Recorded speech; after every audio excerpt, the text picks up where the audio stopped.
सुझाव ये किया गया कि हर 50,000 की जनसंख्या को केंद्र बनाकर रोज शाम को 5 बजे से 6 बजे या 6 बजे से 7 बजे तक ऑडियो कैसेट सुनाने का व्यवस्था की जाता है। तो उन्होंने सुझाव दिया है 50,000 की जनसंख्या, इसको आप एज इट इज मत मानिए, 50,000 10,000 भी हो सकता है, 5,000 भी हो सकता है, 1,000 भी हो सकता है, 500 भी हो सकता है। इनकी मूल भावना ये है कि रोज कैसेट सुनाने की, ऑडियो कैसेट सुनाने की सामूहिक व्यवस्था है।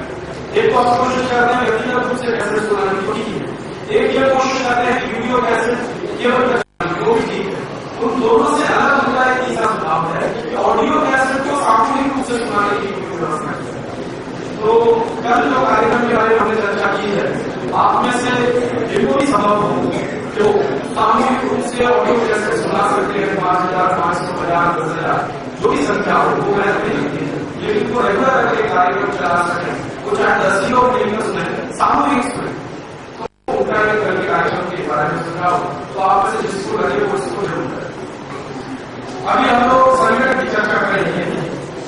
संगठन की चर्चा के बारे में 2-3 बातें हैं। एक तो मेरा सबसे निवेदन ये है कि जहां जहां संचालन समिति बनी है जिले स्तर की, वो लोग अपने तहसील स्तर की संचालन समिति बनाने की कोशिश करें।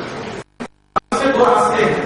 एक रास्ता ये है कि आपके जिले में मान लीजिए व्याख्यान हो गए हैं, बहुत अच्छा व्याख्यान हो गए हैं, तो संचालन समिति बनाने में, लेकिन अगर व्याख्यान नहीं भी हुए हैं तो भी आप ऐसा करें जैसा जयपुर के साथियों ने किया।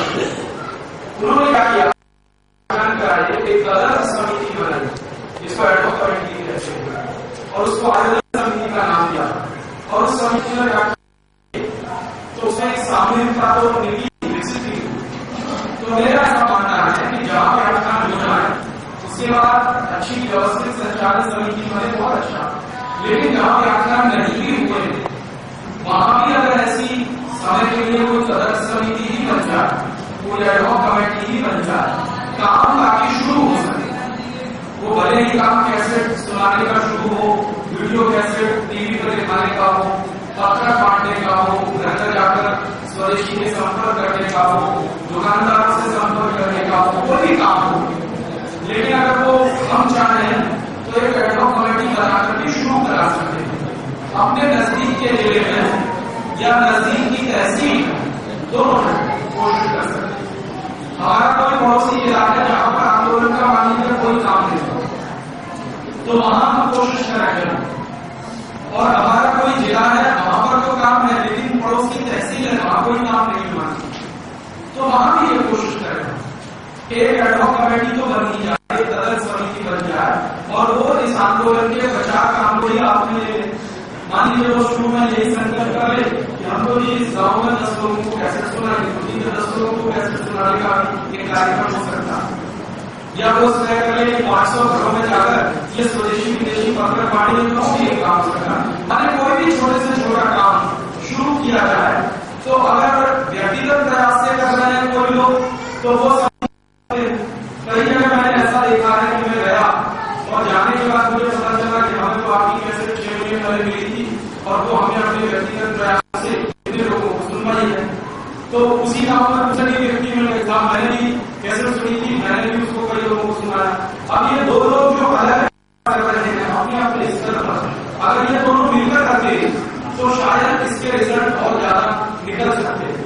मेरा सिर्फ इतना ही कहना है कि किसी तहसील में, किसी भी जिले में ऐसा हो सकता है कि व्यक्तिगत रूप से प्रयास करने वाले 1, 2, 3, 4 लोग मिल जाए, तो क्या अच्छा हो कि उनका एक सामूहिक प्रयत्न हो और उनकी एक समिति वहां बन जाए।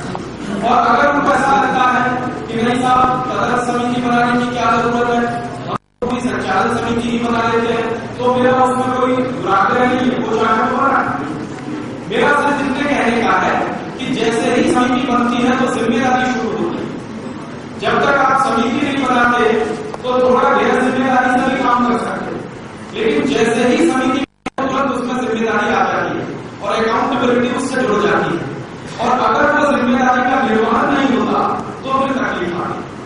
तो समिति बनाना है तो निश्चित रूप से जिम्मेदारी हम लेंगे, ऐसा मानस मन में जब आ जाए, तो किसी के भी मन में आ जाए, तो निश्चित रूप से समिति बना इंतजार नहीं करना है कि राजीव भाई कभी आएंगे, उनका व्याख्यान होगा, व्याख्यान के बाद हम मीटिंग बनाएंगे, उसमें समिति बनने की कोई जरूरत नहीं।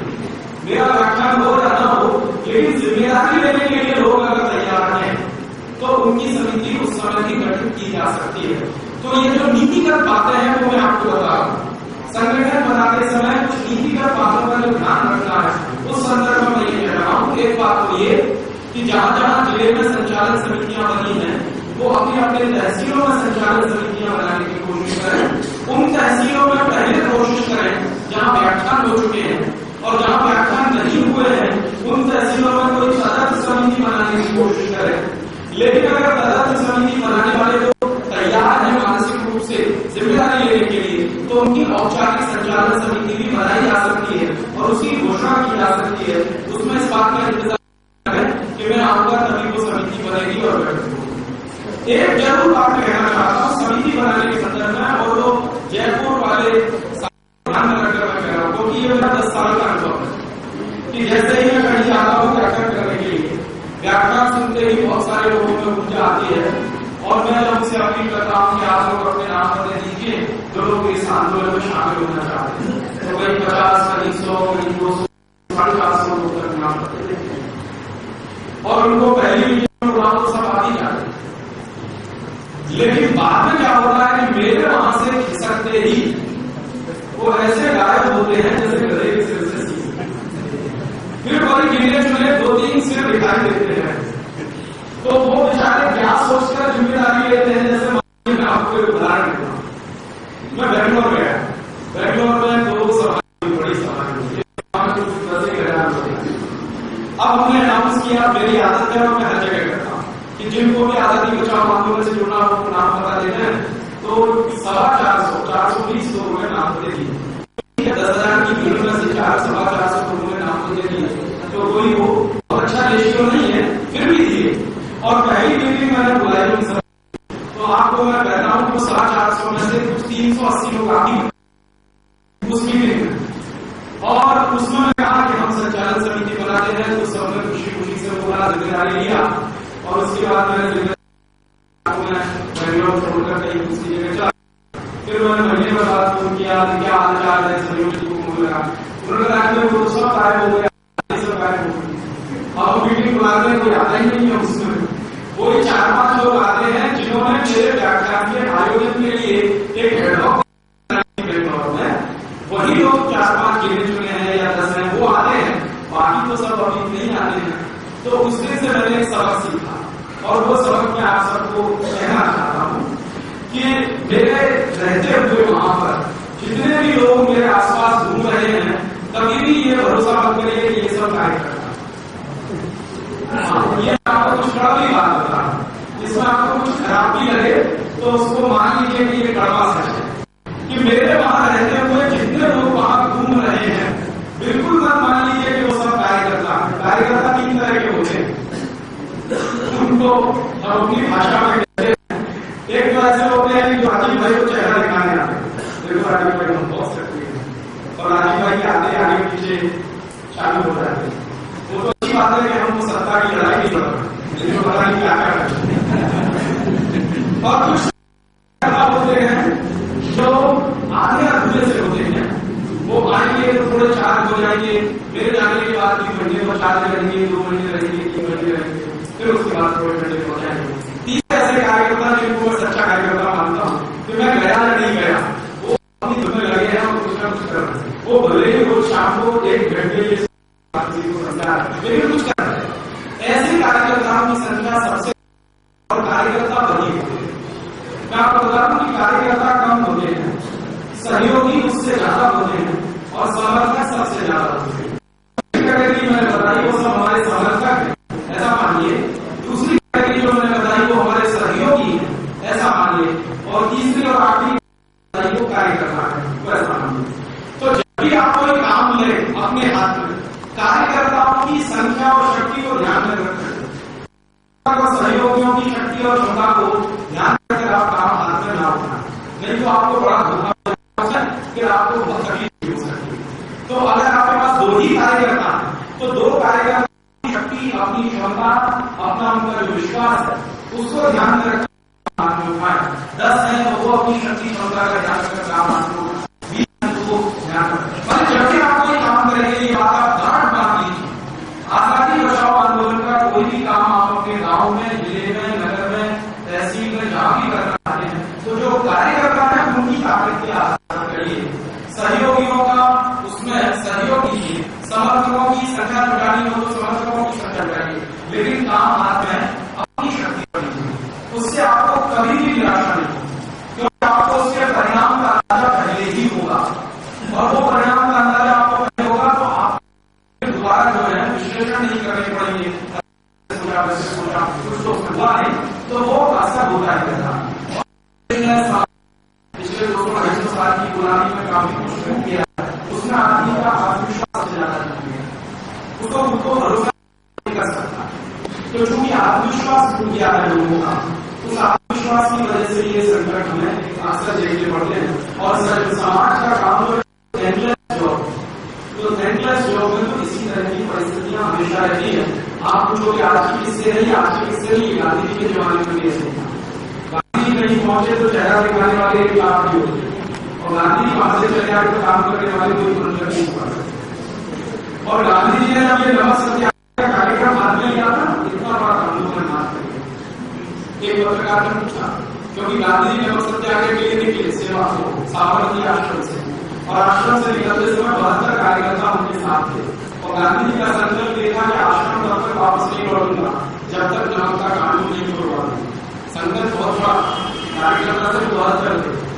तो एक पत्रकार ने पूछ लिया कि 72 कार्यकर्ताओं के दल पर आपने इतना बड़ा संकल्प ले लिया, तो उन्होंने कहा ये 72 कार्यकर्ता मेरे सच्चे कार्यकर्ता है, इसलिए उनको साथ लेकर निकल रहा हूं, और इनमें क्षमता है कि ये सहयोगी और समर्थकों की संख्या 1 करोड़ से, ये क्षमता इन 72 में है, तो इसलिए इनको साथ लेकर निकल रहा हूं, और आप गांधी में समुद्र तट पर आना, तब आपको मैं दिखाऊंगा कि, और वही पत्रकार में पहुंच गया, और सच में गांधी के समुद्र के किनारे जब गांधी जी पहुंचे हैं तो करोड़ों लोग थे, तो उन्होंने कहा ये 72 कार्यकर्ताओं ने करोड़ों सहयोगियों को जुटा दिया, तो मैंने सच्ची शक्ति उनमें रखी है।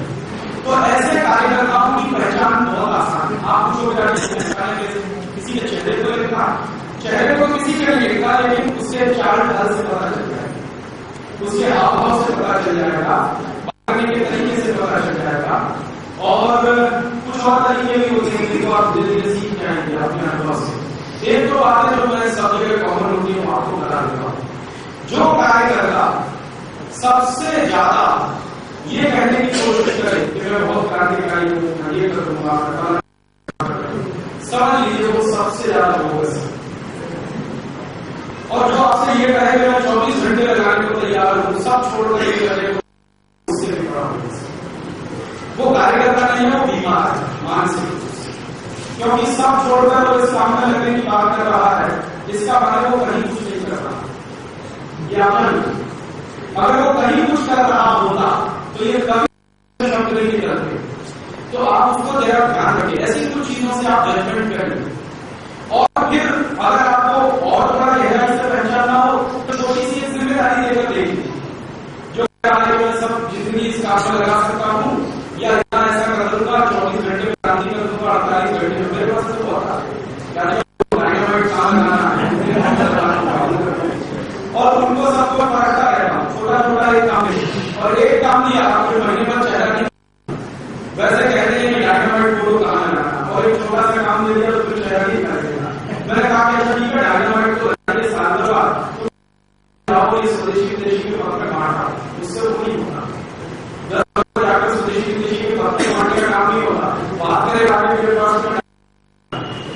तो ये इस तरह के बोगस लोग काफी आएंगे आपके पास, और अभी जैसे जैसे आपका प्रचार बढ़ेगा तो और ज्यादा आपके पास आएंगे, तो उनमें से सच्चे लोगों को छांटने की पहचान कैसे करें, जो 10 वर्षों में आया है, उससे मैं आपको बता कि ऐसे आपको पहचाने, और आपको एक भी मिले तो परेशान ना हो, आप अकेले लगे, सहयोगी और समर्थक को आपको मिलने वाले, वो तो मैंने बताया, तो हमेशा ही कहेंगे, एक भी आपको मिलता है या 2 भी मिलता है सच्चा कार्यकर्ता, तो बहुत बड़ी शक्ति है।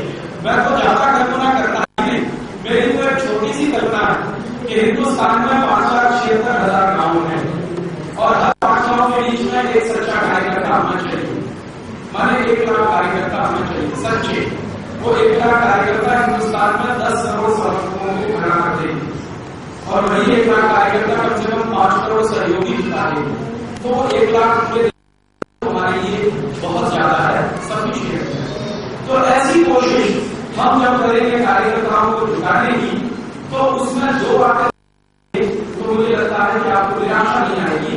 पहली बात मैंने फिर कही कि सच्चे कार्यकर्ताओं को पहचानिए, वो कम होंगे, उतनों ही की ताकत निराशा नहीं होगी। दूसरा, सहयोगी और समर्थकों को बिल्कुल साफ दिमाग रखिए कि ये मेरा सहयोगी है, ये मेरा समर्थक है और ये मेरा कार्यकर्ता है। ये 3 कैटेगरी हर जगह कि ये हमारे समर्थक हैं, ये हमारे सहयोगी हैं, ये हमारे कार्यकर्ता हैं। जो कहेंगे हाँ आप बहुत अच्छा काम कर रहे हैं, तो करने लायक काम है और हिंदुस्तान में काम जो बचा हुआ है सबको करने के हाँ बस ये काम करते रहते। मेरी शुभकामनाएं आपके साथ बात कर रहा हूँ, वो अपने घर में बैठा है। तो ये हो गए हमारे सहयोग माने कम से कम वो इतना मान रहे अच्छा काम कर रहे हैं, तो इतना निश्चित है कि वो आपके रास्ते में अड़ंगे नहीं लगाएंगे। तो जो हमारे रास्ते में अड़ंगा नहीं लगाएगा वो सब हमारे समर्थक है। अभी मैं बिल्कुल स्पष्ट परिभाषा कर, जो भी व्यक्ति आपके काम में कोई भी रोड़ा नहीं अटका रहा है वो आपके समर्थक है। जो भी व्यक्ति आपके काम में थोड़ी तात्कालिक रूप से या थोड़े मध्यम दर्जे के समय की बात करें, तात्कालिक माने जैसे आपने मीटिंग का आयोजन कर रखा और 1 हफ्ते का आपने आयोजन के लिए समय तय कर रखा, तो 1 हफ्ते बहुत सारे आपको मदद करेगी और उसके बाद हो सकता है कि वो 1 हफ्ते के बाद कहेंगे कि आप मुझे अपना काम करना। तो बस मान लीजिए वो आपके सहयोगी हैं, तो उनको डालिए कैटेगरी में। समर्थक मैंने बता दिया, जो कभी आपको ये बोले कि आप बहुत अच्छा काम कर रहे हैं लेकिन मैं नहीं कर सकता, इसका मतलब वो आपके रास्ते रुकावट नहीं बनेंगे, आपके लिए उनके मन में अच्छी भावना है, सद्भावना है, तो वो हमारे समर्थक है। सहयोगी वो है जो जरूरत पड़ने पर सहयोग के लिए निकलेंगे, वो आपके सहयोगी। और कार्यकर्ता तो वो है जो हर समय बातें करने से कंधा मिलाकर कोई भी काम में आपके साथ खड़े हैं, तो वो आपके कार्यकर्ता। तो हर जगह मेरी आपसे विनती है, निवेदन है कि आप एक बड़ा रजिस्टर रहिए और अपने इस विवेक के आधार पर जो फॉर्मूला आपको दिया है उस फॉर्मूला के आधार पर थोड़ा वर्गीकरण कर लीजिए कि कौन हमारे कार्यकर्ता है, कौन हमारे सहयोगी है, कौन हमारे समर्थक है। समर्थकों की सूची बनाने की जरूरत नहीं है, सहयोग बनाइए, क्योंकि पढ़ने पर आप उनको बुला सकते हैं, कह सकते हैं और आपने निवेदन किया और ये कहा कि 3 दिन का बात है, 3 दिन की जरूरत है, आ जाओ, हो सकता है 3 दिन के लिए आपके पास आ जाए मदद करने के लिए, फिर वो अपने अपने काम में भी लग सकते हैं। तो सहयोगियों की एक सूची रखिए और एक सूची अपने सक्रिय कार्यकर्ताओं की रखिए, ठीक है। अब एक प्रश्न और है कि कार्यकर्ताओं को जोड़ने के लिए नए प्रयोग करें, निश्चित रूप से ये काम तो करना ही पड़ेगा। हर बार आप ये कोशिश करिए कि मैं किसी नए कार्यकर्ता को इस आंदोलन से जोड़ूं, हर बार इस कोशिश में आप रहें और ये मानकर कोशिश करिए कि या तो मैं उसे कार्यकर्ता बनाऊंगा, नहीं तो उसे सहयोगी बनाऊंगा और नहीं तो समर्थक तो बना ही दूंगा। माने समर्थक बनाना मेरा सबसे आसान काम, तो संकल्प ये रखिए कि मैं किसी एक से मिलूंगा या संपर्क करूंगा जाऊंगा, तो या तो मैं उसे अपने आंदोलन में समर्थक बना लूंगा, नहीं तो उससे भी अच्छी बात होगी कि मैं उसे अपना सहयोगी बना लूंगा और सबसे अच्छी बात होगी कि मैं उसे कार्यकर्ता बना लूंगा। अब इसके लिए रास्ता क्या है? 2 रास्ते हैं जो सबसे आसान और सबसे सीधे हैं कि आप अगर नए क्षेत्र संपर्क का काम शुरू कर दें तो लोग मिलते चलते हैं। जैसे उदाहरण के लिए आप किसी मोहल्ले में रहते हैं, उस मोहल्ले में 10, 15, 20 घरों में आपने अगर संपर्क किया तो उसमें से ऐसा हो सकता है कि 15 घरों में संपर्क करने से 10 लोग आपके समर्थक कर दे, 3 लोग आपके और 2 लोग शायद आपके कार्यकर्ता कर दे। अब वो संपर्क करने का तरीका क्या है वो कल हमने बताया, या तो आप घर घर दरवाजा खटखटाना है, उनसे बात नहीं कर सकते तो आप एक दूसरा तरीका अपनाएं। दूसरा तरीका मैंने बताया कि सामूहिक रूप से कैसे सुनाएं, तो आज बात आ रही ऑडियो या वीडियो, एक दूसरा तरीका है। और उसमें एक जरूर करें कि जब आप सामूहिक रूप से कैसे सुनाने की व्यवस्था कर रहे हैं कुछ ऐसा इंतजाम करिए कि किसी व्यक्ति को आपसे संपर्क करना हो तो आपके पास आ सके। जैसे मान लीजिए वीडियो कैसे चला रहे हैं तो उसके लिए पर्ची चलाई जाए, आपको ये वीडियो कैसे सुनने में अच्छी लगती है तो आप यहाँ संपर्क करें। वीडियो कैसे सामूहिक रूप से, तो उस ऑडियो कैसेट चलाने दिया जाए कि कैसेट खत्म होते ही कोई ऐसी व्यवस्था कर दी जाए कि वो संपर्क का पता उस इलाके का जहां वो चल रही है लोगों को मिल जाए। कई जगह ऐसा हुआ है और कि कैसेट चली है, लोगों को अच्छी भी लगी है, तो लोगों को मालूम नहीं कि हम किससे संपर्क करें। और अगर ये किया जा सके कि कहीं कहीं हो सकता है कि आपने जो कैसेट चलाई है उसमें कैसेट के अंत में एक दो लाइन अपनी तरफ से रिकॉर्ड करवा के डलवा दें कि आपको इससे ज्यादा और जानकारी करनी हो तो ये फोन नंबर है, ये एड्रेस है, तो वो भी एक तरीका है। वीडियो करना बहुत आसान है, ऑडियो में भी बहुत आसान है। आप 1 मिनट में अनाउंस कर दीजिए कैसेट के अंत में, तो निश्चित रूप से आपको कुछ ना कुछ लोग संपर्क के माध्यम से मिलते रहेंगे। और एक तरीका और है कि हमने जो पत्रक बनाए हैं स्वदेशी विदेशी, उनमें कभी भी बिना नाम पते का पत्रक मत बनाइए। कम से कम एक संपर्क का पता उस पत्रक पर जरूर रखें। स्वदेशी सामान्य विदेशी सामान्य आपने पत्रक छपाया, मान लीजिए कल्पना की छपाया, तो विजयनगर का कोई एक संपर्क पता उस पत्रक पर नीचे रहना नहीं चाहिए, ताकि पत्रक पढ़कर किसी को प्रेरणा हो तो वो आपसे संपर्क कर सके और आप फिर तय कर सकें कि इसको हमें समर्थक बनाना है कि सहयोगी बनाना है, ठीक है। तो पत्रक हमें कोई ना कोई एक संपर्क पते के माध्यम से ही जारी करें। कैसेट को सुनना वो भी एक संपर्क पते के माध्यम से ही उसको सुनवाइए। वीडियो कैसेट दिखानी हो उस पर भी एक संपर्क सहयोग का पता जरूर डलवाइए, ताकि देखने वाले को, सुनने वाले को, पढ़ने वाले को पता चल सके और वो आपसे संपर्क कर सके। कार्यक्रम अब आपके काम में थोड़ा सातत्य रहेगा तो निश्चित रूप से इसमें से बहुत सारे कार्यकर्ता जुड़े रहेंगे। सातत्य अगर मिला तो कार्यक्रम, तो सातत्य बनाए, तो सातत्य बनाए रखने का कि आप सप्ताह में या 15 दिन में या महीने में कोई एक दिन तय कर कि इस दिन हम सब बैठे मीटिंग होगी। और वो मीटिंग उद्देश्य वाली भी हो सकती है, उद्देश्य भी हो सकती है। हम लोग उसको एक शब्द के नामक मिलन बिना किसी उद्देश्य के भी मिल सकते हैं। जरूरी नहीं है कि हर बार हम कोई उद्देश्य लेकर ही मीटिंग में बैठे। ठीक है, कोई उद्देश्य नहीं है तो भी महीने में एक बार हम बैठेंगे, तो लक्ष्य करेंगे, गप्पे मारेंगे, एक दूसरे का सुख दुख पूछेंगे, हालत पूछेंगे, एक दूसरे की राजी खुशी पूछेंगे, तकलीफ है क्या आपको नहीं है तो आपको है, आपको नहीं तो आपको, कैसे ही करेंगे। ये जरूर रखिए, महीने में कम से कम एक दिन तो रहेगी। 15 दिन में रहे तो थोड़ा और अच्छा, सप्ताह में रहे तो आदर्श। आदर्श स्थिति यह है कि हर सप्ताह में एक दिन हम सब बैठे। आदर्श की स्थिति है 15 दिन में एक बार बैठे, और सामान्य स्थिति है कि आप महीने में कम से कम एक बार बैठे। उद्देश्य है कुछ नहीं कर रहे हैं, हम सब रहेंगे, मुस्कुराते भी रहेंगे एक दूसरे को, लेकिन बोलेंगे ऐसा सोचिए, सब मौन धारण कर लेंगे एक हफ्ते। निश्चित रूप से एक हफ्ते में वो घर ऐसा लगने लगेगा कि ये रहने लायक है। ये क्यों हो रहा है? आदमी की नेचुरल इंस्टिंक्ट नहीं है संवाद करने। काम हो या न हो, लेकिन संवाद होना बहुत जरूरी है।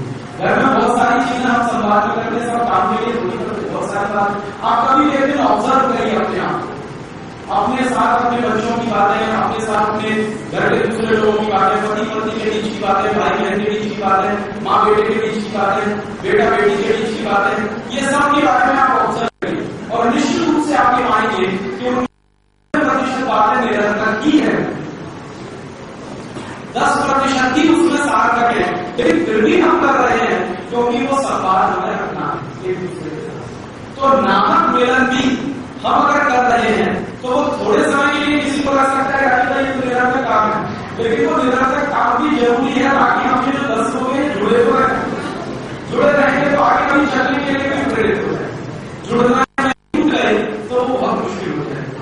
तो इसलिए संवाद की प्रक्रिया आपके बीच में बनी रहे, सतत रूप से चलती रहे। उस दृष्टि से मैं आपसे निवेदन है कि आप ऐसा कोई ना कोई एक दिन तय कर लीजिए, तो आप अपनी सुविधा से तय करिए। उसमें मुझसे आप पूछिए कि सोमवार को रखने के लिए, उसको रखने के शनिवार को, जो तारीख सुविधा लगती हो उस दिन रखिए, जो तारीख आपको सूट करती हो उस दिन रखिए, लेकिन रखिए। भले ही मैं आपको फिर एक काम कर रहा हूँ, नाम ही मिलना है लेकिन मिलिए जरूर। सातत्य बनाए रखने के लिए हमारा एक दूसरे से मिलना और संवाद करना बहुत जरूरी है। ये शायद आपको कार्यक्रमों को जुड़े रखने के लिए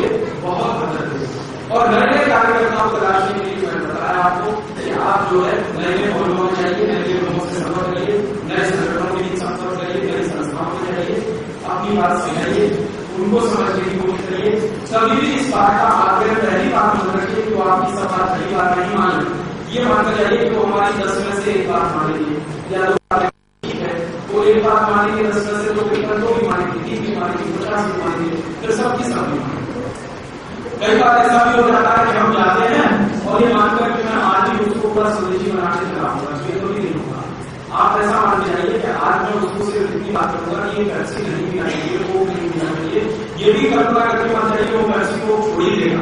बस इतनी कल्पना करके जाइए कि आज को मैं सिर्फ उसको समझाने जा रहा हूँ। हो सकता है दूसरे बार तीसरे बार में तो वो पैसे को छोड़ या कॉलगेट छोड़ या थम्सअप कॉलगेट छोड़ या कुछ भी छोड़, वो दूसरी बार में, तीसरी बार में, चौथी बार में हो सकता है। सबके पीछे के पहले ये मेरा देखिए कहना है, थोड़ा धैर्य रखिए। अधीरता मत लाइए, क्योंकि अधीरता में बहुत चीजें गड़बड़ हो जाती है। तो थोड़ा सा धीरज रहेगा ना तो उसमें से चीजें सुधरती चली जाती, समझती चली। कारण क्या है? हिंदुस्तान धीरज वाला देश है। फ्रांस में अगर होगा तो मैं आपको इसकी उल्टी बात है, धीरज बिल्कुल नहीं, क्योंकि फ्रांसीसी लोगों का मानस जो है बिल्कुल अधीरता है। वो कहते हैं कि आज सवेरे कुछ तय किया, शाम को हो ही जाना चाहिए, तो हो ही जाना। लेकिन हमारे यहाँ इस तरह का मानस नहीं है। तो एक खास बात आप ध्यान रखिए कि भारतीय लोगों का जैसा मानस है, उस मानस को ध्यान में रखकर अगर आप काम करेंगे तो कभी आप निराश नहीं होंगे। और मैं इस बात के लिए बहुत चिंतित रहता हूँ कि हमारा एक भी कार्यकर्ता निराश नहीं होना चाहिए, क्योंकि अगर वो निराश हुआ तो उसका आंदोलन निराश होगा। अब वो निराश हुआ तो फिर क्या करेगा? आप बोलते हैं आपको सिर्फ पड़ेगा फिर उल्टी बात करके ये तो प्रधानमंत्री के जब कोई मार पड़ जाएगी और उनकी सब्जी उतनी दुरुस्त हो जाएगी, जब आप ठीक हो जाएंगे। ये जो भाषा निकलती है ना मन से, ये सब निकलती है जब हम जो है कल्पना तो करते हैं 10 साल में या 25 साल में क्रांति कर, लेकिन वो होती है हिंदुस्तान में कभी हिंदुस्तान के गांधी की मानसिकता को समझ नहीं, गांधी जी ने समझा, इसलिए गांधी जी ने बहुत कुछ कर रहा। भगत सिंह, चंद्रशेखर आजाद जैसे बहुत सारे लोग भारतीय मानसिकता को समझ नहीं, मैं उनको गलत ही कहता हूँ। वो सब अच्छे आदमी थे, मन के शुद्ध थे, पवित्र आदमी थे और इतने ज्यादा उत्साही थे कि खुद को कुर्बान करने की उनकी क्षमता थी। तो वो ठीक है कि खुद को कुर्बान करने की क्षमता तो बहुत आसान काम है, पर लेकिन तिल करके बनना, राष्ट्र के साथ प्रवाह में रहते हुए बनना बहुत ही काम है। आगे बढ़ जाइए, उससे क्या निकलेगा? कोई बात नहीं अपने आप को और ये जाइए कि मैं सही के लिए मर रहा हूँ, इस साल खत्म हो गया ना। बजाय आप मरने के एक दिन में वो 10 साल में थोड़ा थोड़ा करके मरेंगे, वो क्रांतिकारी किस्म के लोग हुआ करते थे ना ये, और गांधी जी किस्म के जो लोग हुआ करते थे, उन दोनों में बड़ा अंतर था।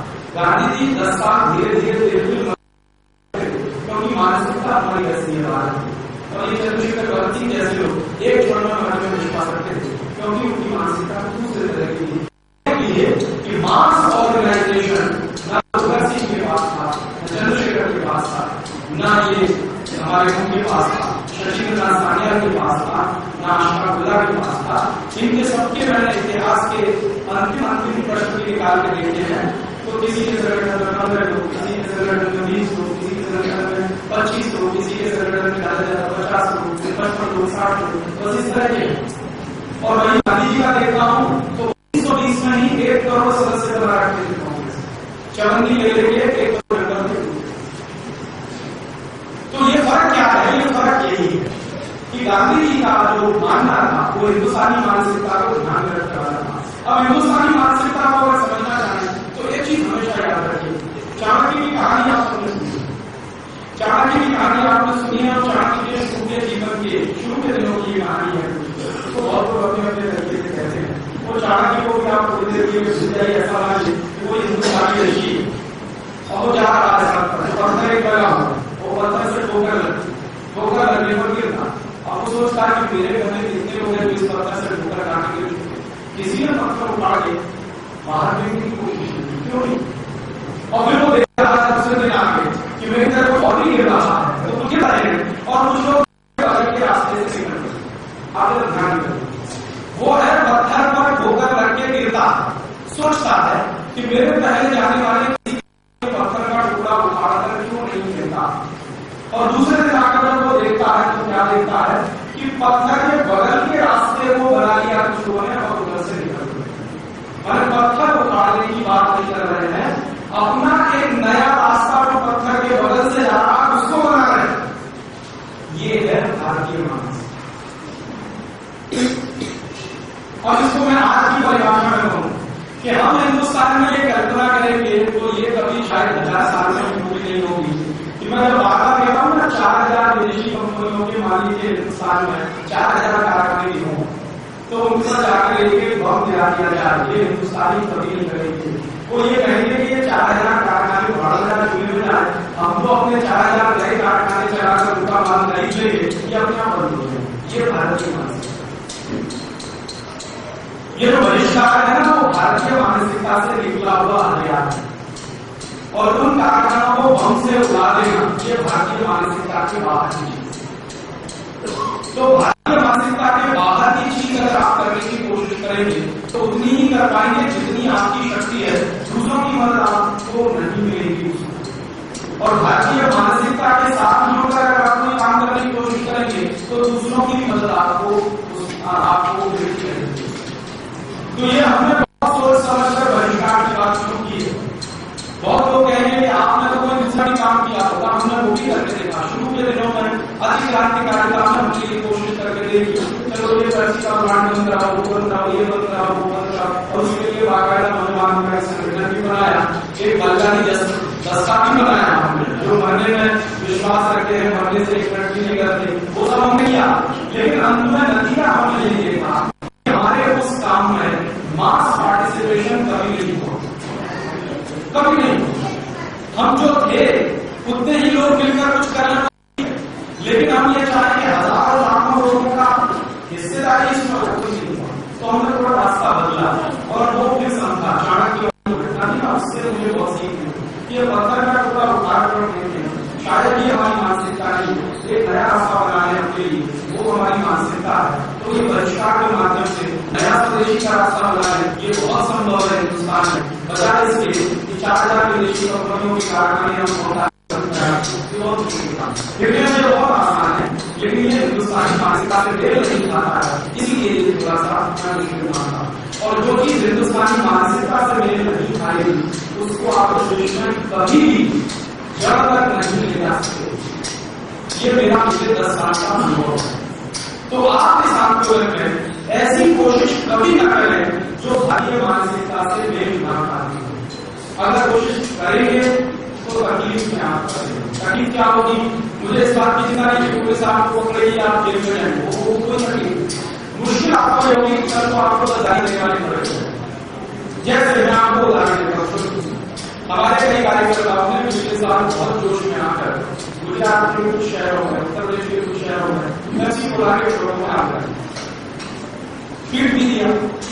अमेरिका में पाबंदी लगाई कि उसका रास्ता पूरा रजिस्ट्रेशन गलत हो गया, तो सारे देश को अंडर करंट चल गया, अमेरिका बहुत हमारा खिलाफ ऐसा करा वैसा करा। तो एंटी अमेरिकन फीलिंग पूरे देश में थी और उस एंटी अमेरिकन फीलिंग में कुछ गवर्नमेंट का खुदना था। तो कहीं तो पैसे की गाड़ी आते हैं, कहीं तो उसके पैसे के ड्राइवर को ला के फीड दिया, कहीं तो पैसे की बोतलें तोड़ दी, कहीं तो बोतलों का पानी निकाल के दे दिया, ये सब हुआ। और हफ्ते भर के बाद कहीं भी नहीं हुआ था। मैं अहमदाबाद के उन्हीं कार्यक्रमों को आज के सामने नहीं किया। अभी वो थके हुए हैं, जितने थके हुए को दूसरे जिन्होंने सूरत में किया उनसे भी मिलता, तो उन सब कार्यकर्ताओं से भी मेरा संपर्क रहता है। तो इतनी ज्यादा थकान मैंने उनको देखी, उनके चेहरे पर की बातचीत, जितनी निराशा मैंने देखी शायद किसी नई व्यक्ति में नहीं थी। तो उससे नुकसान क्या हुआ? एक तो वो खुद अपनी नजरों में मुश्किल होती है। कम से कम आज को जो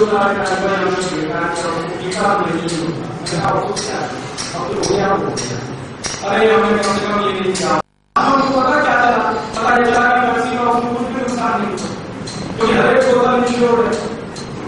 नर्सी बोतल में इंश्योरेंस एक बोतल का तो तुम बोलोगे मिल नहीं पाता, तुमने लगा दिया तो भी उनका कोई नुकसान नहीं।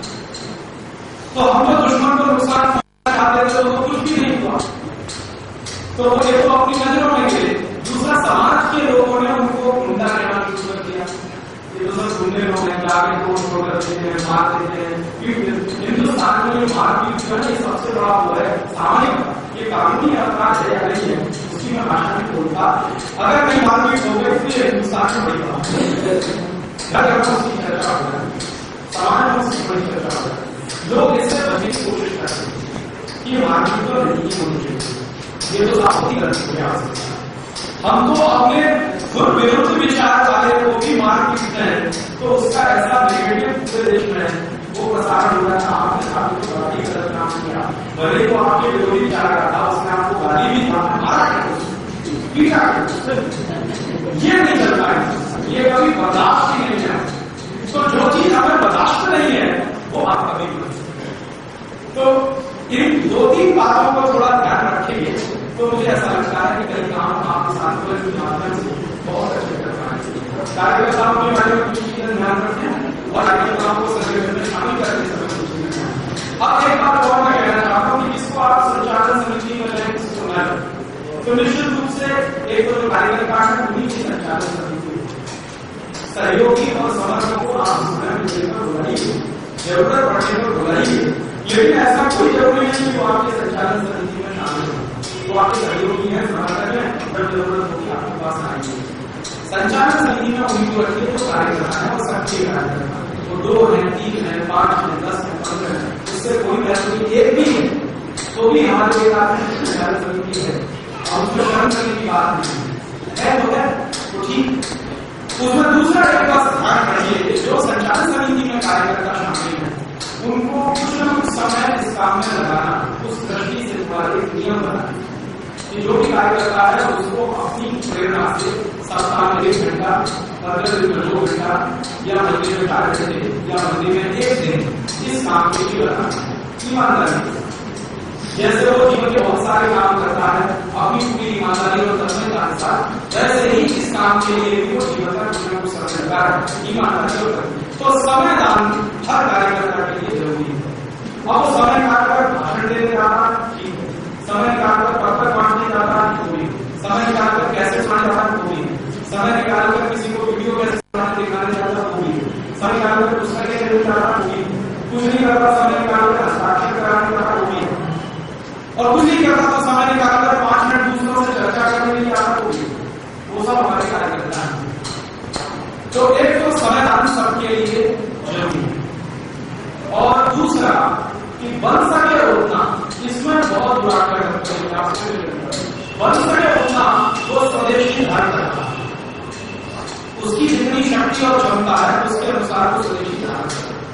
वो 100% स्वदेशी के सिर में नहीं हो जाने वाला, मेरे यार तो बहुत अच्छा 100% मैं भी नहीं, मैं दूसरों को कैसे मैं भी कभी कभी हवाई जहाज में बैठता हूँ तो स्वदेशी को कोई नहीं बैठता, तो मैं वहां भी नहीं सोच सकता कि मैं नहीं बैठूंगा, भाई को नहीं जाना पड़ेगा। कई बार ऐसे संकट आते हैं, सवेरे मीटिंग मुंबई में करनी है और शाम की दिल्ली में करनी है, तो इसके अलावा दूसरा भी करना है, फ्लाइट पकड़े बिना जा नहीं सकता, या तो ये सर ये भी करनी और नहीं वो करना ही पड़ेगा। कभी ऐसा होगा कि हैदराबाद की मीटिंग है तो शाम को मुंबई में और देर रात में ऐसी कई मीटिंग है, तो वो तो करना है और करना भी पड़ेगा। तो इसलिए मैं किसी को आग्रह नहीं करता कि आप 100% स्वदेशी हो जाए, आप भी किसी को उनसे कहिए कि यथाशक्ति जितना आप स्वदेशी बन सके उतने हो जाइए। 5% हो सकते हैं, 10% हो सकते हैं, 15% हो सकते हैं, 20% हो सकते हैं। मान लीजिए इतने ही हो जाए कि जीवन जरूरी वस्तुएं जो रोज इस्तेमाल होती है, जिनको हम मास कंजम्पशन आइटम्स कहते हैं, साबुन है, दंत मंजन है, तेल है, कंघा शीशा है, चप्पल है, पहनने के कपड़े हैं, खाने पीने के कुछ सामान है जो रोज हम काम करते हैं, उतने में ही स्वदेशी हो जाए। तो थोड़ी देर के लिए डिबेट बंद हो जाती है, टीवी है, रेफ्रिजरेटर है, कार है, सेल फोन है, हमारे पास बनाना है, इसको थोड़ा बाजू में ही चीजें थोड़े समय के लिए, और उसमें लक्ष्य ऐसा किए कि जो मास कंजम्पशन आइटम है उन मास कंजम्पशन आइटम के क्षेत्र में रोज इस्तेमाल होने वाली चीजें उन चीजों के क्षेत्र में वो स्वदेशी है। और बाकी जैसी चीजें हैं जो आप कभी कभी खरीदते हैं, जैसे टेलीविजन तो रोज नहीं खरीदते, आप कार भी रोज नहीं खरीदते, सेलफोन भी रोज नहीं खरीदते, रेफ्रिजरेटर भी रोज नहीं खरीदते, ऐसी बहुत सारी चीजें हैं जो आप रोज नहीं खरीदते। उनमें अगर थोड़ा आग्रह ना करें, उनमें आग्रह इतना ही करें कि बन सके उतना आप स्वदेशी के लिए, क्योंकि टेलीविजन भी स्वदेशी है, कागज भी स्वदेशी है, रेफ्रिजरेटर भी स्वदेशी है, और भी बहुत सारी चीजें स्वदेशी है जो कंज्यूमर ड्यूरेबल्स होते हैं, जो रोज ही खरीदे जाते हैं, कभी साल में एक बार या 2 साल में एक बार या 5 साल में एक बार खरीदे जाते हैं। तो उसमें ये आग्रह रखिए कि बन सके उतना स्वदेशी या देशी का इस्तेमाल। हम लोगों ने एक वर्गीकरण किया है और वो वर्गीकरण आप समझा रहे हैं। हमने तो स्वदेशी वस्तु, दूसरी देशी वस्तु और तीसरी विदेशी वस्तु। स्वदेशी क्या है? जो हमारे गांव में बनता है, हमारे संसाधनों से बनता है, हमारी नींद से बनता है, हमारी तकनीक से बनता है, वो हमारे लिए स्वदेशी और हमारे नजदीक बनता है। देशी क्या है? देशी वो जो बड़ी हिंदुस्तानी कंपनियों में बनता है या जॉइंट वेंचर में बनता है, जैसे मान लीजिए मारुति सुजुकी, ये हमारे लिए देशी, या कावासाकी बजाज या हीरो होंडा या कार्नेटिक होंडा या बड़ी निर्मा कंपनी, टाटा कंपनी या बिरला कंपनी, ये सब हमारे लिए देशी। स्वदेशी तो जो गांव में कुटीर उद्योग में, लघु उद्योग में, मध्यम दर्जे के उद्योग में हमारी कृषि, पाराश्रम, हमारे संसाधन और हमारी तकनीक का इस्तेमाल करके बना हुआ सामान है, वो हमारे लिए स्वदेशी है। पहला आग्रह है स्वदेशी का, नाम ले तो देशी का, विदेशी का नहीं। लेकिन उसमें भी अगर इमरजेंसी है कहीं तो उसमें भी सोचिए, इमरजेंसी भी अगर इसके लिए, जैसे मान लीजिए हम डॉक्टर कोई पेशेंट आके और मरने वाला, मुझे मालूम है कि इंजेक्शन ये कंपनी बनाती है और उसका नाम है फाइजर, तो तुरंत उसको लगाइए क्योंकि उसको जिंदा रखें। उस समय धर्म हमारा ये कि हम उसको फाइजर का इंजेक्शन देकर जिंदा रखें, ताकि वो जिंदा रहेगा, फाइजर के खिलाफ लड़ेगा तो सही, पर क्या वो आ सकेगा, बोलेगा, उसको जिंदा रखिए पहले, ताकि वो आपकी लड़ाई में कभी आपका साथी बन सके, सहयोगी बन सके। तो ये इमरजेंसी कभी भी होती है, आपत्ति कभी है और आपत्ति का कोई समय है, तो उस समय ये ज्यादा चर्चा मत करिए अपने दिमाग से। और हमारे यहाँ तो कई संस्कृत सूत्र है, आपत्ति का भी मर्यादा नास्ति। जब बहुत आपत्ति का समय होता है उस समय मर्यादा की बात करेंगे, सोचेंगे तो मुश्किल हो जाए। तो आपत्ति का कोई समय है तो उसमें ज्यादा ही चक्कर मत चलाइए। सामान्य समय में चक्कर क्या चलाना है? ज्यादा से ज्यादा स्वदेशी, ना मिले तो देशी, विदेशी कम से कम ना करें तो बस आप एक वर्गीकरण करिए, आप अपने लिए भी करिए और अपने सब कार्यक्रम, तो उससे बोलना नहीं पड़ता। और देखिए एक बात का ध्यान रखिए, हमें दूसरों को प्रेरित करते हुए ये कराना है, ना कि उस पर धौंस जमा कर, अधिकार जमा कर। हमने जबरदस्ती किसी से करा भी लिया, पूरे दिन में धौंस पट्टी से कोई चीज लंबे समय नहीं चलती, आदेश से भी बहुत चीजें लंबे समय नहीं चलती, क्योंकि हिंदुस्तानी समाज की दूसरी विशेषता, जैसे मैंने बताया हमारे समाज की एक विशेषता है कि उखाड़ नहीं फेंकेगा, नया बनाएगा, ये एक विशेषता। ऐसी एक दूसरी विशेषता है, भारतीय समाज आदेश पसंद नहीं करता, कभी नहीं करता। इसलिए हमारे देश में कभी सैनिक शासन नहीं हो सकता। मैं आपको जिस दिन हिंदुस्तान में सैनिक शासन लाने की किसी ने कोशिश की, जनता उसको ऐसा पटकी मारेगी कि वो उसको इतनी बड़ी मारेगी। श्रीमती इंदिरा गांधी ने बड़ी कोशिश की, लेकिन अचानक नहीं उनका क्या हुआ। तो भारतीय संस्कृति आदेश पसंद नहीं करती, निवेदन मांगता है। आप विनम्रता के साथ निवेदन करिए, उससे बड़ी बात तो आपके पास मारेगा, तो निवेदन करिए उससे विनम्रता के साथ। विनम्रता पसंद करता है भारतीय समाज, विनम्रता के साथ किया गया निवेदन हो सकता है वो आपको इतना भी सहयोग करे तो अपने घर की सारी चीजें दिला भी दे, अगर आप उससे विनम्रता से और जहां तक आप उसको जबरदस्ती करने की कोशिश करेंगे तो ये भारतीय समाज को आपकी किसी बात को स्वीकार नहीं करेगा। इसी बात को मैं कह रहा हूँ, मजाक नहीं, मैं बहुत गंभीरता से कह रहा हूँ, भारतीय समाज टैक्स नहीं देता, दान करेगा। इसलिए दान जब आप मांगते हैं तो उसमें विनम्रता होती है, और जब टैक्स लेते हैं तो पूरी शुद्ध दादागिरी होती है। और जो टैक्स कलेक्शन करने वाले हैं उसको दादागिरी ही सिखाई जाती है, बाकायदा उनकी ट्रेनिंग कराई जाती है। मेरा एक कजिन है, IRS इंटरव्यू सर्विसेज में है, अभी ज्वाइंट कमिश्नर है, एडिशनल कमिश्नर इनकम टैक्स का। वो मुझे जब भी मिलता है मैं उसको पूछता तुम्हारी ट्रेनिंग क्या होगी, उसने कहा अगर एक टाइम में कहूँ तो हमको दादागिरी से टैक्स कैसे वसूलना ये ट्रेनिंग कर। तो ये दादागिरी का काम अंग्रेज किया करते थे, बहुत बड़ी दिखाना, दादागिरी दिखाना, धमकाना, डराना, धमका के डरा के आपके असेट्स को कबूल करवाना वगैरह, ये हमारे समाज में चला आता नहीं है। इसीलिए ये सारे टैक्स के डिपार्टमेंट चल रहे हैं हमेशा नहीं। और इससे ज्यादा पैसा हिंदुस्तान में हर साल दान के रूप में खर्च होता है, वो लाखों जितना टैक्स वाले कोई कल्पना नहीं कर सकते, उससे कई गुना ज्यादा पैसा आगे समाप्त जाता है। इसके लिए वो बिल्कुल साफ साफ देखने वाली बात है कि हम जब दान करते हैं तो उसमें विनम्रता होती है, निवेदन होता है, दादागिरी होती है। भारतीय समाज दादागिरी पसंद नहीं करता, विनम्रता पसंद करता। तो आपकी भरसक विनम्र करने की कोशिश करिए और विनम्रता के साथ बात करिए। लेकिन विनम्रता में इसका अर्थ ये नहीं है कि तत्वों को नजरअंदाज करें, उसको नजरअंदाज करने की जरूरत नहीं। सारे तत्व उनके सामने रखिए पूरी ईमानदारी से। विनम्रता ने ये देखिए हमको इतना समझाना है कि राष्ट्र की ये जो परिस्थिति है इससे बाहर निकलने का एक ही रास्ता है स्वदेशी। और आपको इससे ज्यादा कोई दूसरी बात समझ में आती है तो आप समझा दीजिए या आप उस काम को करिए। तो वो अगर आपसे ज्यादा कोई बात सीख रहा होगा तो निश्चित रूप से मानेगा, और नहीं होगा तो भी ईमानदारी से मान ही लेगा। तो ऐसा हम हमेशा से अपने जीवन में कुछ धारण करेंगे 2-3 बातों को नीति के रूप में, तो मुझे ऐसा लगता है कि आपको सफलताएं ज्यादा मिलेगी, असफलताएं कम मिलेगी। कार्यकर्ता भी आपके साथ जुड़े रहेंगे और कार्यकर्ता को जोड़कर रखने के लिए भी बहुत जरूरी है विनम्र। कार्यकर्ताओं के साथ भी अगर आप आदेशात्मक रवैये में व्यवहार करेंगे, उसको आप ऑर्डर कर रहे हैं कि ये काम करना है या ये नहीं करना है, तो वो थोड़े दिन रहेगा फिर उसके बाद चला जाएगा, क्योंकि वो आपका बंधुआ मजदूर नहीं है, नौकर नहीं। वो अपनी प्रेरणा से आया है, कुछ करने के लिए आया, और वो अपनी प्रेरणा से आया कुछ करने के लिए आया, तो ये मान लीजिए कि उसका स्वाभिमान आपको बरकरार बनाकर रखना। उसके स्वाभिमान को जरा भी ठेस लगेगी तो आप लाख अच्छी बात कहिए, वो आपसे किनारा कर लेगा और नमस्ते करके चला जाएगा। तो हम कोशिश भरसक ये करें।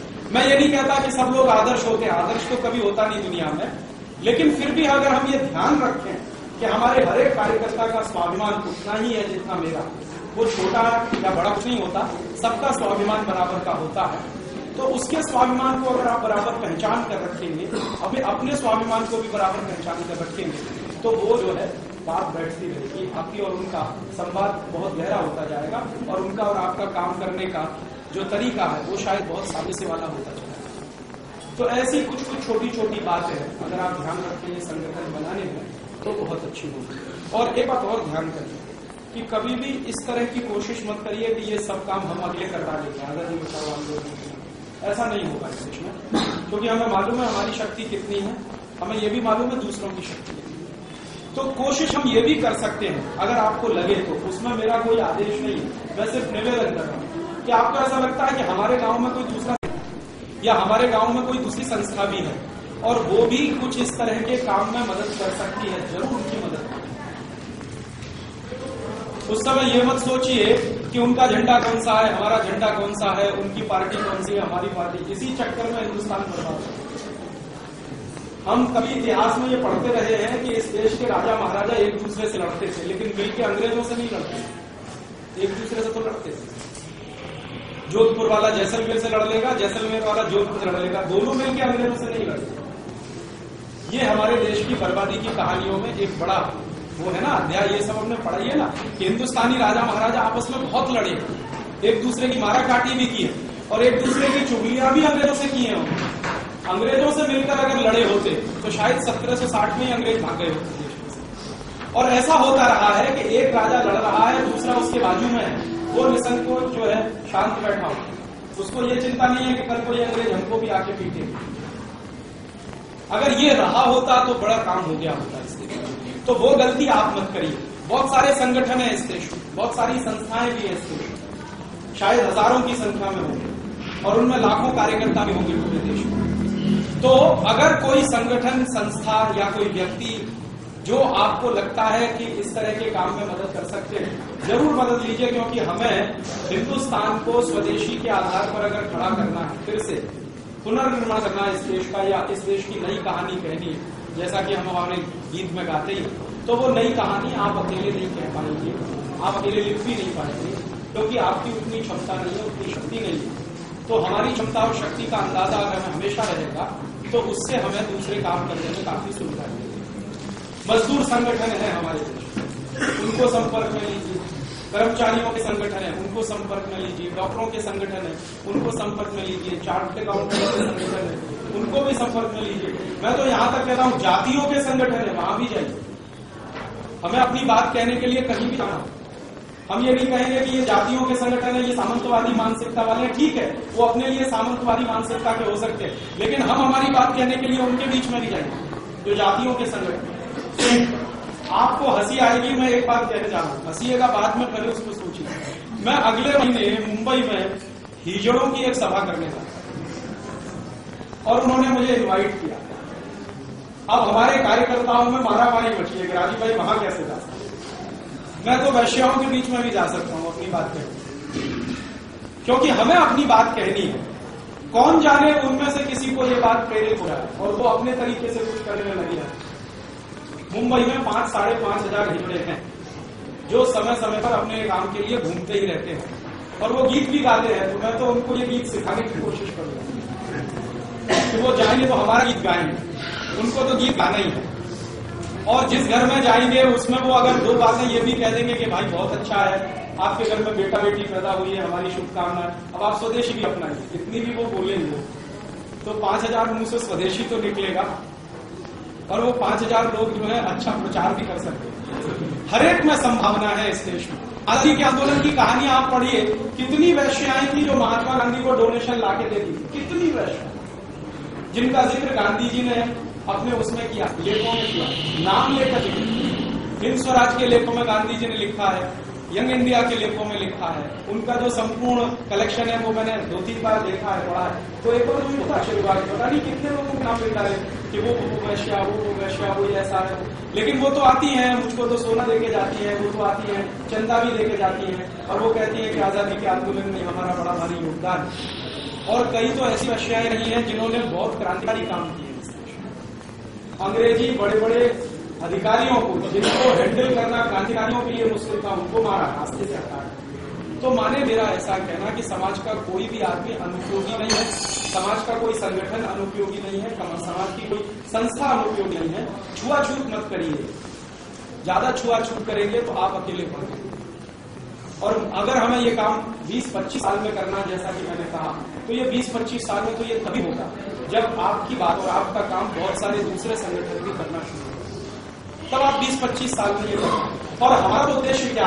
अंग्रेजों का उद्देश्य था समाज को तोड़ा हुआ, तो बंटवारे किए, एक को दूसरे से लड़ाया, दूसरे को तीसरे से अलग किया, तीसरे को, तो उन्होंने बंटवारे किए हैं, तो समाज को कई स्तरों पर तोड़ा है। दुर्भाग्य से पार्टियां हमारे दृष्टि उसी रास्ते पर चल रही है कि समाज को अपने अपने तरीके से जोड़ रही है। तो हमारा काम तो पार्टियों से बिल्कुल उल्टा है, हम तो जोड़ना चाहते हैं।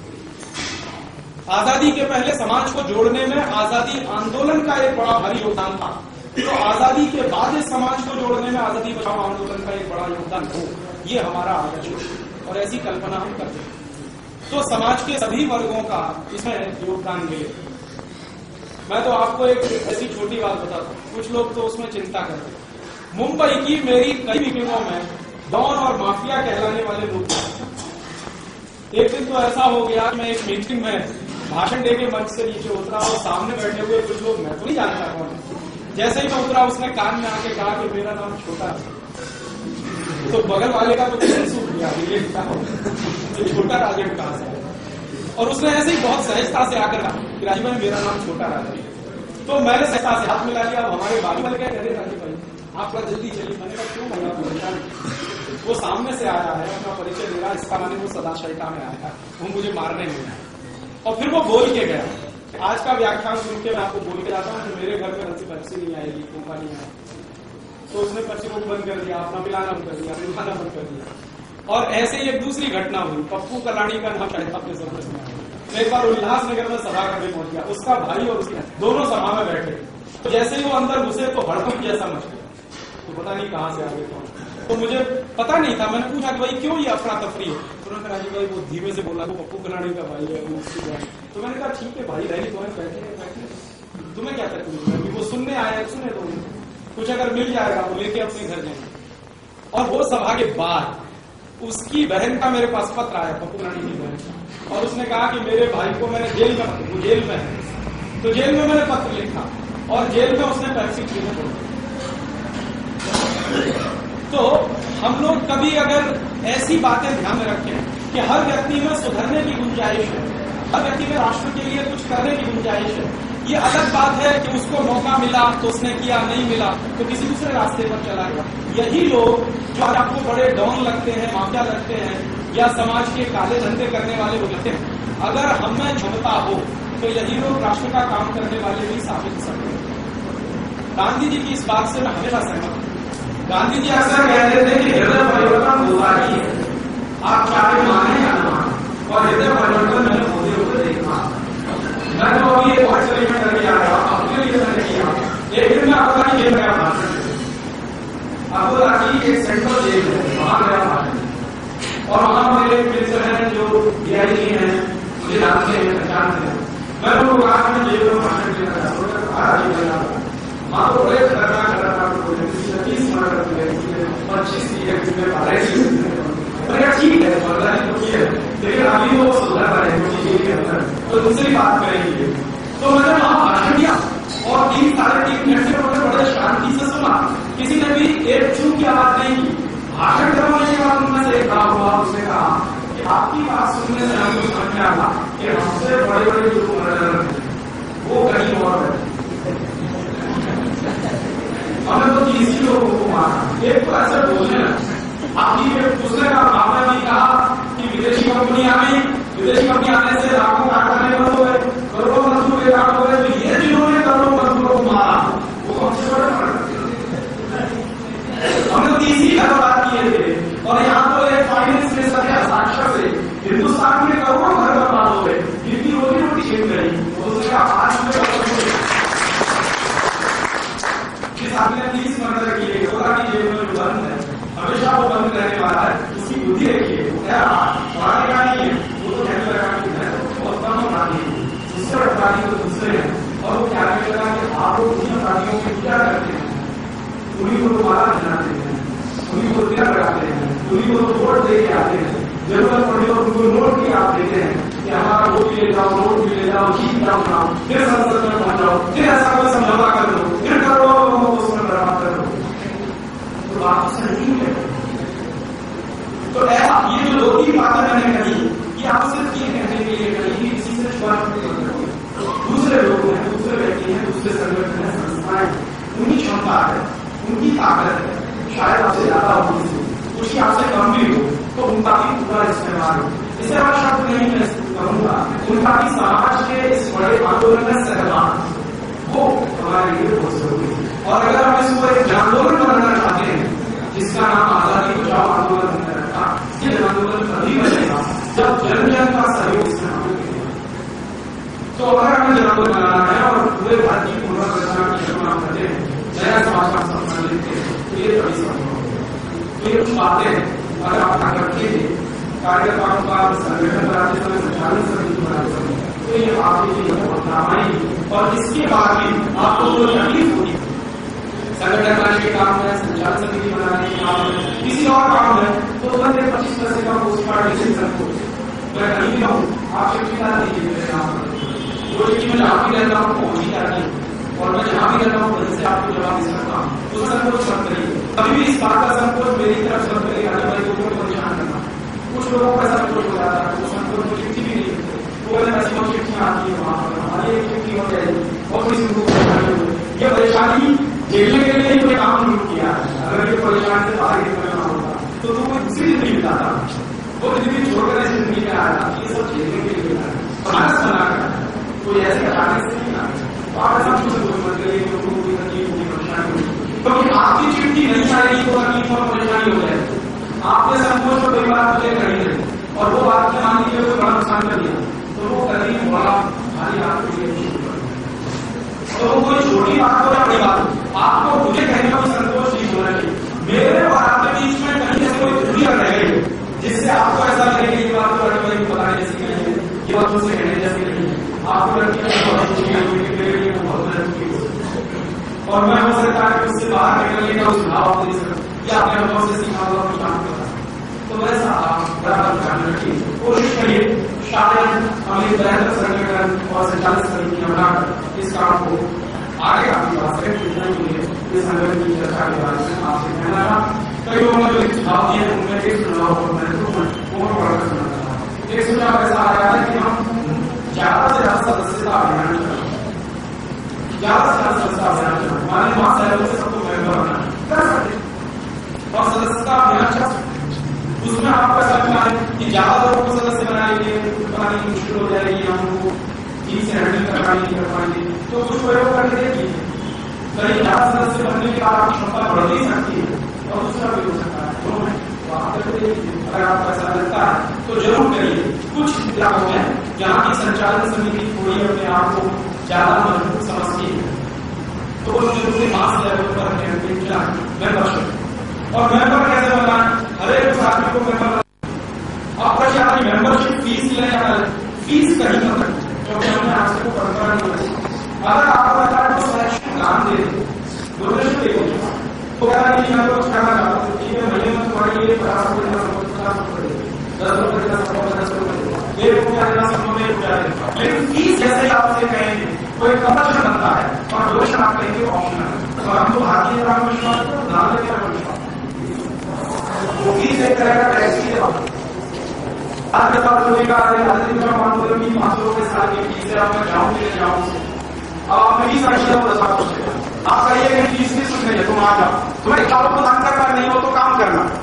हमें दोनों तरह के लोग हैं, और मैं तो बहुत बार कहता हूँ समयदानी लोग ज्यादा चाहिए, धनदानी तो मिल ही जाते हैं, समयदानी ज्यादा चाहिए, समय का दान करने वाले ज्यादा लोग चाहिए। तो ऐसे लोगों को कभी बड़ी वाली है ये मेरा आपसे, तो ये और जो बात है रूप से वो करीब करीब मैंने मेरी बड़ी वाली बड़ी है, ये सब का हम समाप्त करेंगे। तो मैंने आपको बताया 2:30 बजे से हमें रैली निकालनी है, 1 घंटा करीब करीब हो। प्रदीप भाई, मीनाक्षी बहन, आप लोग आगे आइए कृपया करके। ये सब वो सदस्य हैं जिन्होंने अपना जीवन जो है इस संस्था में रखा है, और हकीकत यह है कि लोगों की मदद जो है आगे आंदोलन आगे चल रहा है। रुपेश भाई, मैं चाहूंगी नाम भी बोलूं, संत शादी हो गया आपकी, अब आप 2 हैं, ये सब तो एक है, आप 2 जने मिलकर अपना जीवन जो है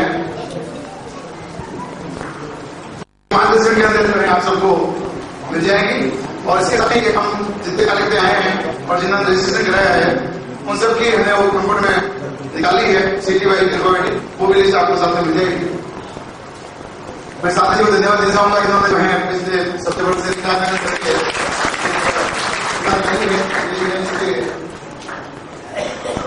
16 पेज की है, पर जब तक आप इसको चलने पड़ेंगे और इसमें गलती निकाल कर खुद भेजेंगे तो इसका वो नहीं होगा सही मदद।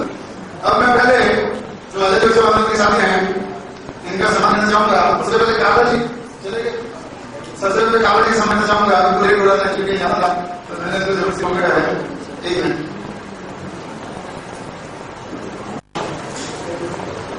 मिनट जी आता है सबको हम देखिए हमारे जोधपुर के विकसित प्रजापति है, परिवार की कैसे निकाली है, और ये जोधपुर में काफी लोग सुनते जो हैं उनका परिवार संभाल लिया है, और ये कसम सुन की बाकी लोगों को ध्यान नहीं दी अजय जी बच्चा उनकी सब ये कावड़ जी के लिए जो है।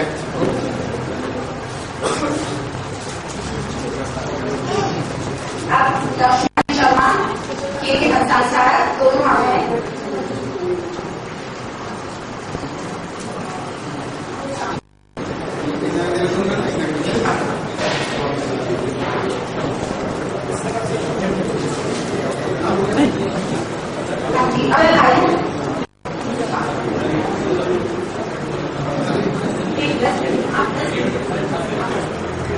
एक साइड 10 लेने के निशान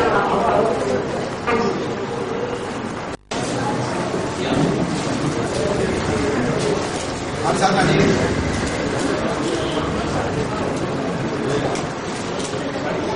प्रदीप भाई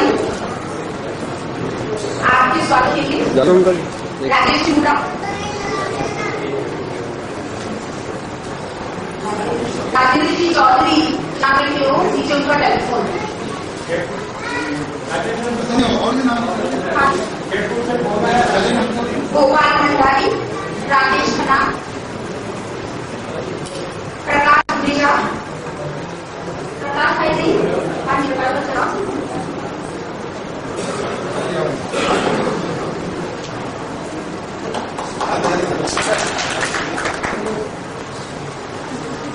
मीनाक्षी बहन, तेज प्रकाश जी, जोधपुर से राजेगरी लाहौर,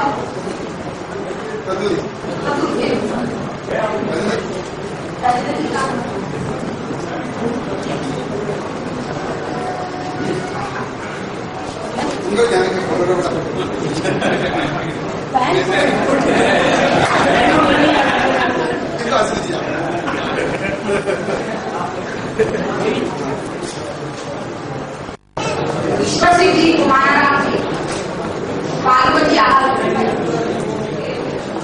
भाई,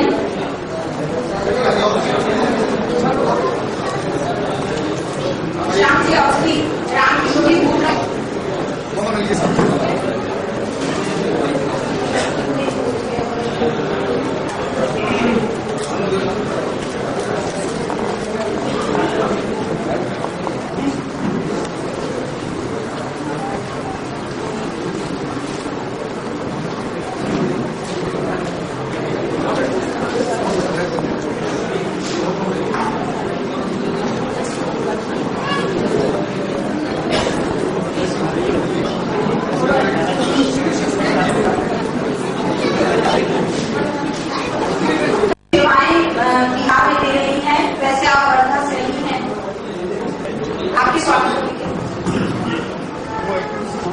रणजीत सिंह जी, बियानी जी, ऐसे बियानी जी,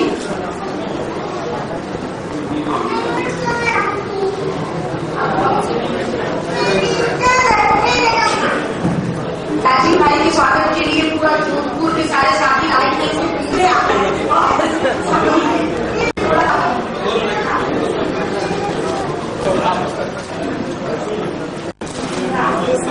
सारे गाड़ी आ रहे हैं तो मैं चाहूंगा कि भाई दिल्ली लो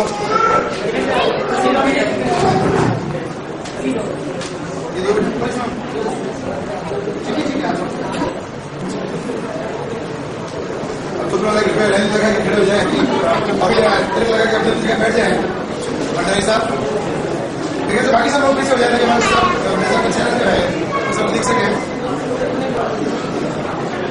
इन सब लोगों ने पिछले 3 दिन से जो है अपना पूरा सहयोग किया। प्रकाश जी गुंदे साहब, भंडारी साहब,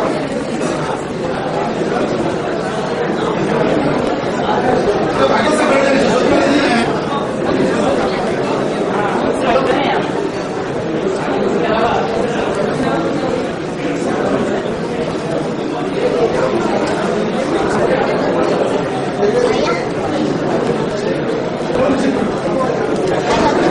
जय श्री राम चलेगी तब अलग